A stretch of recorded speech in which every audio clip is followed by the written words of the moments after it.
ठीक है। ठाकुर जी की बात सुनो। ठाकुर जी कह रहे हैं उद्धव ठीक है, तू चलो जा, और तेरो मन करे तो प्रवचन कर दियो, लेकिन सुन मेरी एक बात। बोले कहा, ज्यादा कठिन शब्द मत बोलियो, ब्रजवासी बड़े सीधे हैं, समझना है पामेंगे। तू ज्यादा वेद वेदांत की बात करेगो, ज्यादा लच्छेदार वाणी बोलेगो, ज्यादा संस्कृत बोलेगो, भोले भाले बेचारे समझना है पामेंगे। तू सीधी सीधी बात करके आइयो। उद्धव को अपने ज्ञान का अहंकार। ठाकुर जी से बोला आप मत समझाओ मुझे, मैं देख लूंगा, मुझे सब पता है मुझे किसको कैसे बात कर। बोले उद्धव तू इंसानों को जानता है, तू प्रेमियों को नहीं जानता। अभी ब्रजवासी प्रेमी है, वो इंसान नहीं है। बंधुओं हम आपसे एक प्रार्थना करके एक बात कहें, आज भी ब्रजवासी चाहे जैसे हो पर वो इंसान जैसे है ही नहीं, वो तो कोई अलग ही प्रेमी है। वो ब्रजवासी आपको गारी दे दे, ब्रजवासी अल्लड़ पने ते चले, ब्रजवासी कछु करे, वहां में आप गुण ही देखो। हमारे ठाकुर जी ने दुर्गुण नहीं देखे तो हम कौन होते हैं उनमें अवगुण देखने वाले। जैसे जैसे पहली बार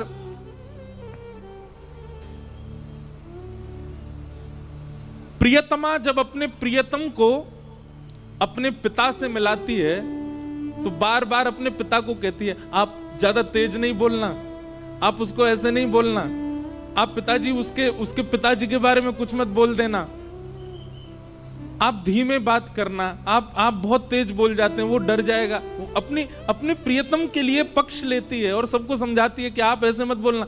ब्याह के बाद भी जब पहली बार दामाद घर आता है तो बहन जो है वो पूरे घर को बोलती है ये बात उनसे मत कहना, ऐसे मत कहना, थोड़ा धीरे बोलना, थोड़ा ऐसे करना। क्यों?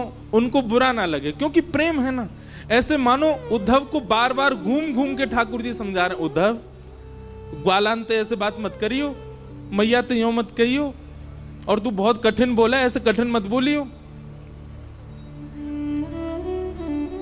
उद्धव जी रथ में बैठने लगे। ठाकुर जी उद्धव को इतना सिहा करके देख रहे हैं कि कितना भाग्यशाली उद्धव वृंदावन जा रहा है।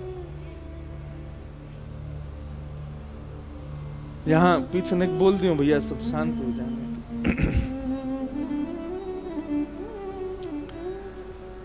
उद्धव जी ने जैसे ही रथ में आरूढ़ हुए, भगवान अरे नेक रुक उद्धव, नीचे आ। उद्धव बोले अब क्या बात हो गई ठाकुर जी? बोले नीचे तो आ। उद्धव जी नीचे आए तो ठाकुर जी ने अपने गले ते काली कमली उतार करके उद्धव को पहना दी और अपने मुकुट में से मोर पिच्छ निकाल करके उद्धव को पहना दिया और अपने अंक में भर लिया। बोले अब जाओ। उद्धव जी बोले इसकी क्या आवश्यकता, आप मुझे ये क्यों पहना रहे हो? ठाकुर जी बोले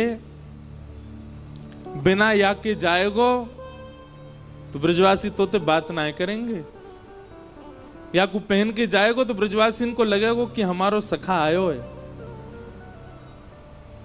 अब जाओ। उद्धव जी महाराज रथ में बैठ करके जा रहे हैं, अपने ज्ञान का अभिमान भर करके जा रहे हैं प्रेम की नगरी में।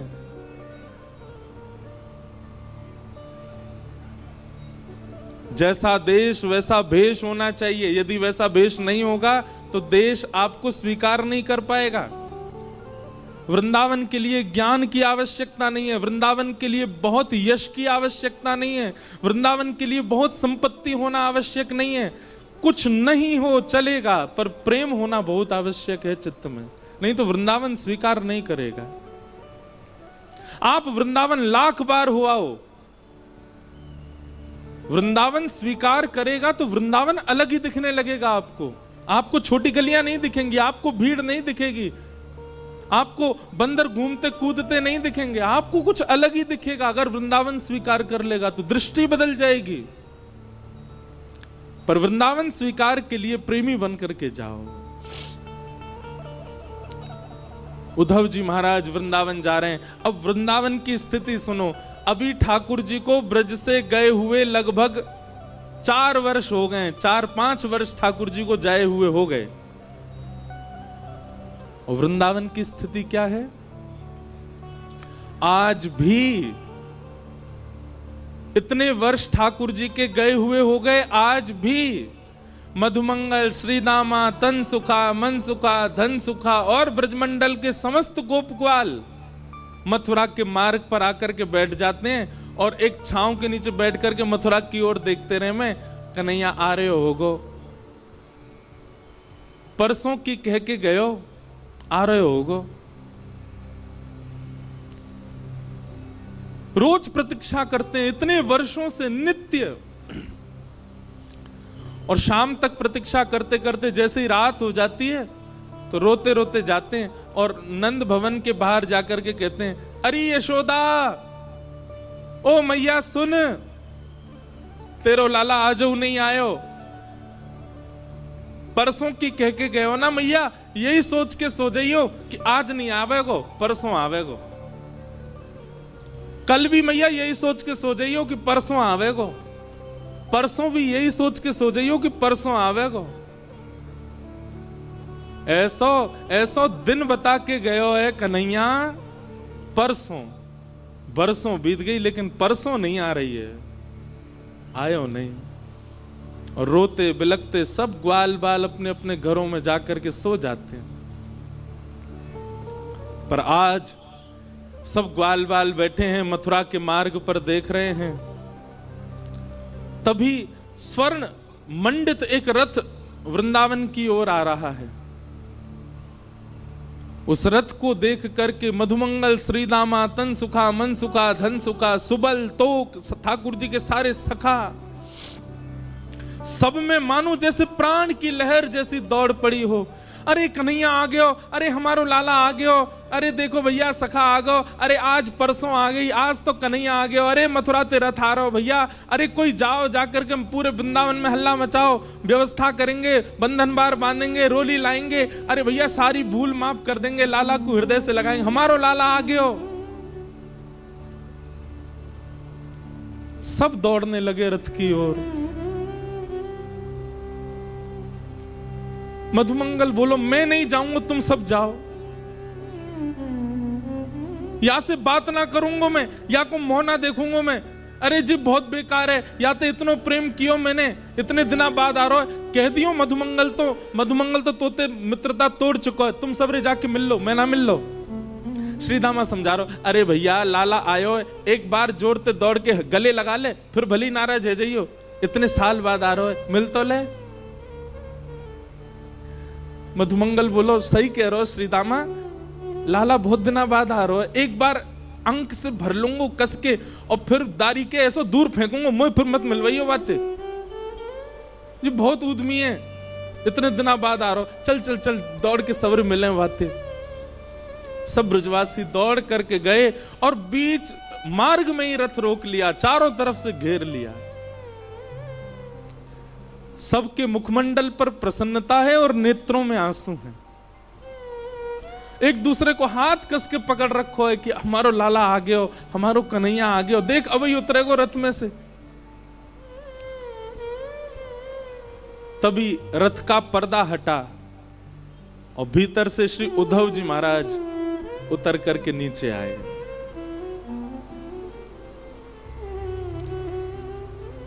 सखाओं ने उद्धव को देखा ही नहीं, वो सब अभी भी पीछे ही देख रहे हैं। जे तो कोई सेनापति है, लाला आए होगो, अरे भैया राजा बन गो मथुरा को, अब वाको नाम बहुत बड़ो है गो, मथुराधिपति वसुदेव नंदन देवकी नंदन, मुंह पे तो बोले ना है, जन कहा नाम है गो वाको। उद्धव जी महाराज बोले, जय श्री कृष्ण। सब ग्वाल बाल बोले, भैया जय श्री कृष्ण, तू हट जा, परे को हट जा, लाला आ रहा, हमारो लाला उतरेगो रथ में ते। उद्धव जी महाराज कह रहे हैं, श्री कृष्ण नहीं आए हैं, मैं उनका अत्यंत घनिष्ठ सखा हूं, मेरा नाम उद्धव है, मैं यदुवंशियों का सेनापति हूं। श्री कृष्ण नहीं आए हैं, आप सबकी खबर लेने के लिए, सुध लेने के लिए उन्होंने मुझको ही भेजा है। उद्धव के ये वचन उन सब सखाओं के कानों में जैसे मानो बाण की तरह लग रहे हों। मधुमंगल तो वहीं बेसुध होके गिर गया और जोर से हंसने लगा और हंसते हुए बोलो, देखो भैया श्रीदामा, ओ भैया तन सुखा मन सुखाओ, देख रहे हो परसों की कह के गयो, बरसों तक आयो नहीं है, और बरसों बाद भी याद आई है तो स्वयं नहीं आयो, अपनो सखा भेजो हमारी सुध लेवे, ये देखवे भेजो हम मर गए कि जी रहे हैं।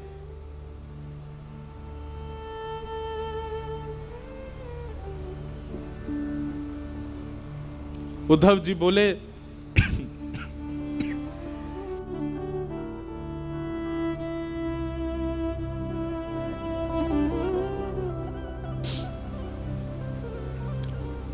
श्री कृष्ण आप सबको बहुत याद करते हैं। बोले मत बोले भैया, तू मत बोले, तेरे हाथ जोड़े, तू काय को आयो ये बता दे हमें, तेरा काम पूरा करा दे, अब आगे मत बता, वाह को नाम मत ले हमारे सामने। अब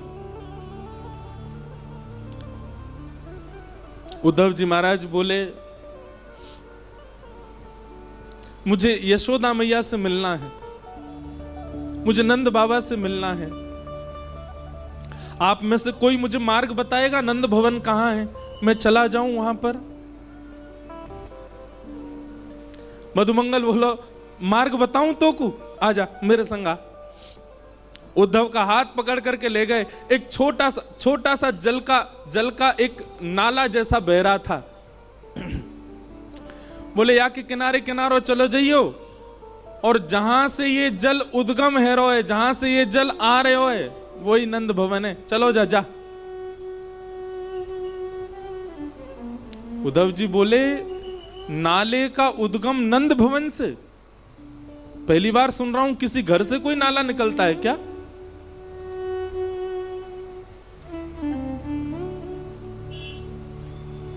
मधुमंगल श्रीदामा बोले ये नाले में कोई नाली को पानी नहीं है, कोई गंदो पानी नहीं है। तेरे सखा मथुराधिपति नए नए जो बने हैं श्री कृष्ण, उनके विरह में, उनकी याद में लाखों ब्रजवासी, लाखों ब्रजनारी नंद बाबा यशोदा नंद भवन को घेर करके बैठे रहते हैं, और प्रत्येक दिन पिछले 5 वर्षों से नीर बहा रहे हैं। उन्हीं के नेत्रों के अश्रु ही ये धार बन करके बह रहे हैं।